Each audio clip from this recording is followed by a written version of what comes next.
Ukridge's Dog College. "Laddie," said Stanley Featherstonehaugh Ukridge, that much-enduring man, helping himself to my tobacco and slipping the pouch absently into his pocket. "Listen to me, you son of Belial." "What?" I said, retrieving the pouch. "Do you want to make an enormous fortune?" "I do." "Then write my biography. Bung it down on paper and we'll split the proceeds. I've been making a pretty close study of your stuff lately, old horse, and it's all wrong. The trouble with you is that you don't plumb the well springs of human nature and all that. You just think up some rotten yarn about some damn thing or another and shove it down. Now, if you tackled my life, you'd have something worth writing about. Pots of money in it, my boy. English serial rights and American serial rights and book rights and dramatic rights and movie rights. Well, you can take it from me that at a conservative estimate we should clean up at least £50,000 apiece. As much as that? Fully that. And listen, laddie, I'll tell you what. You're a good chap, and we've been pals for years, so I'll let you have my share of the English serial rights for £100 down. What makes you think I've got £100? Well then, I'll make it my share of the English and American serial rights for 50. Your collar's come off its stud. How about my complete share of the whole dashed outfit for 25?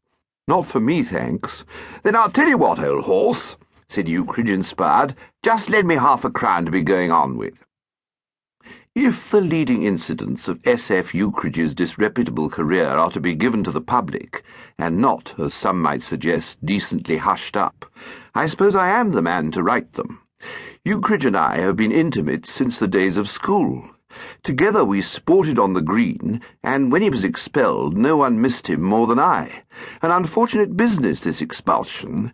Ukridge's generous spirit, ever ill-attuned to school rules, caused him eventually to break the solemnest of them all by sneaking out at night to try his skill at the coconut shies of the local village fair, and his foresight in putting on scarlet whiskers and a false nose for the expedition was completely neutralized by the fact that he absent-mindedly wore his school cap throughout the entire proceedings.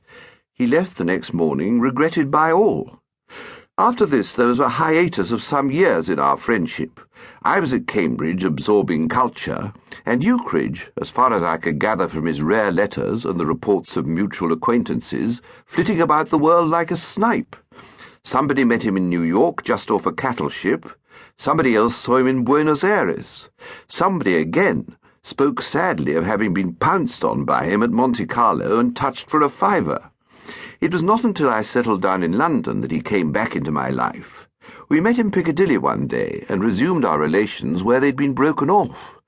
Old associations are strong, and the fact that he was about my build and so could wear my socks and shirts drew us very close together. Then he disappeared again, and it was a month or more before I got news of him.